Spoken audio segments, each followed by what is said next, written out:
Duffy, obviously a tough match. Just how difficult is it to play Roger when he gets into a lead and gets into a rhythm? Yeah, it's never easy, but uh, I started okay. I started with a break, but I was not feeling that great. He gave me the break, and then it's tough because against him you don't know why you miss easy shots. You have 20% of first serve, and then you don't know why you're missing everything. Easy balls, easy, and then all of a sudden he's playing well, and then as soon as he's ahead and he has a set and then another set, then it's getting tough. And for me, when you 2 sets to love down and you have to take the next 3 sets against him, it's tough. It's tough mentally when you're not playing well. You miss everything, and you absolutely don't know why. Is it sort of something where you're trying to figure out a solution for your game and his game at the same time, but he doesn't really give you the time to figure it out? Of course, but yeah, he's playing so fast. He's serving on the line all the time, so you don't have a lot of rhythm. You don't have a lot of rallies. And as soon as you have, like I said, as soon as you have a chance, you miss the forehand or you miss the backhand or an easy passing or easy attack, and then it gives him a lot of confidence for the next service game, and then it doesn't give you the time to play. You faced him many times. How do you rank his performance today comparative? It's tough to say because I gave completely. Of course, he was great, but I gave the whole match. So it's tough to say but it's probably my worst match against him I played. Yes. Couple of tough losses this year. I mean, you've had a great year, but obviously lost Novak at Wimbledon and then here today. In some ways, have you felt bigger expectation on yourself because you're having such a good year that you want to be able to push them? Yeah, of course. Sometimes you like, okay, I'm feeling maybe ready now to make a good match against him. Try to to make some good things on the court. But as soon as you're there, first match on Ash against him, you can feel that all the 20,000 people are behind him as soon as he hit the ball.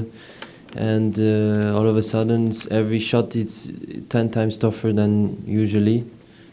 And then you feel all of a sudden what you felt the day before during practice or the last matches, it feels completely different.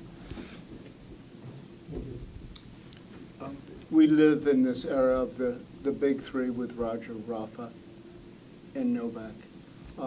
You're one of the relatively few people who've played them all, I believe. Could you just take a minute and talk about what are their differences, the strengths of their games, whom you fear the most? Could you talk about that, please? The three players are completely different. Different games, different mentality, different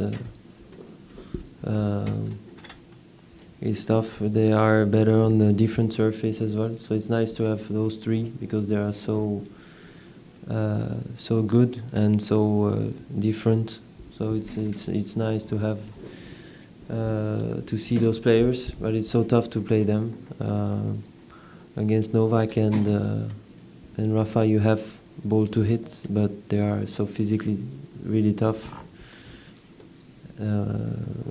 And Roger is just he take position in the court. He try to go forward all the time, go for the winners, and then you just don't play tennis against him. And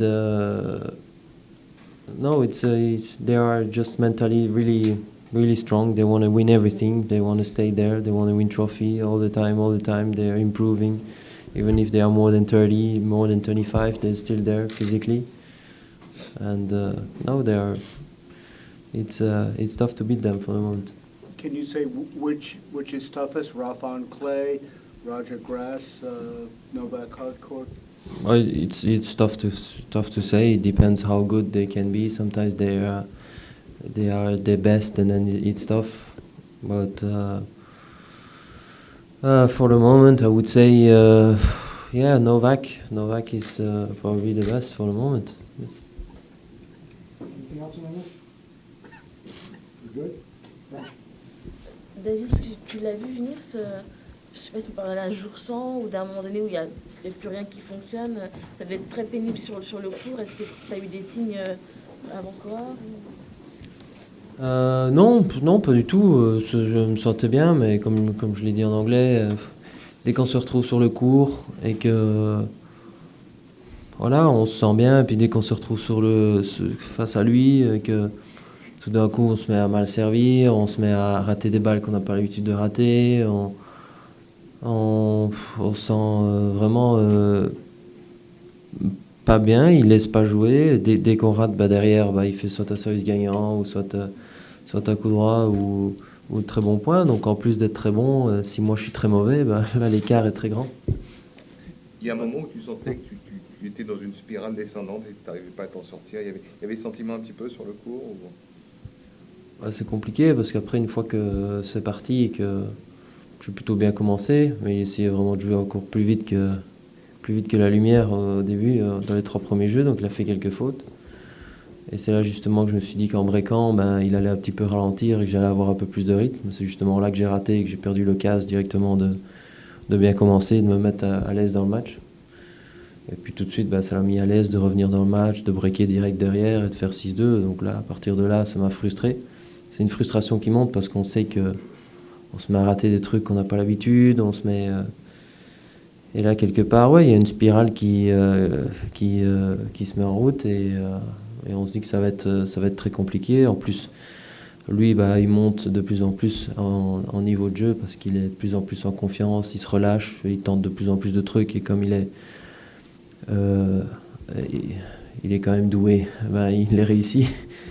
Donc ça devient compliqué.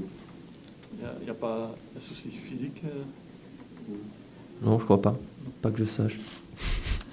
Non, parce qu'il y avait une grande différence entre le match contre Carino Busta aujourd'hui. Ouais, mais il y avait une grande différence d'adversaire aussi. C'est rare de ne pas devoir trouver à un moment donné ton timing dans quasiment tout un match. Tu vois une raison autre que Roger et le fait que tu ne connaissais pas forcément ce cours en condition de match Non, et puis non, il n'y a pas vraiment de raison. Et puis après, quand on sent que on commence à faire des fautes, qu'on est dans une mauvaise spirale, quelque part, inconsciemment, mentalement, c'est dur, quoi. C'est dur de rester dans le match. Et puis voilà, quand on voit qu'il déroule, on est juste le punching ball et puis on rentre. Facile ce genre de match à oublier, tu vas vite le mettre de côté ou tu penses que ça va rester la frustration et surtout peut-être de ne pas avoir joué ton meilleur niveau?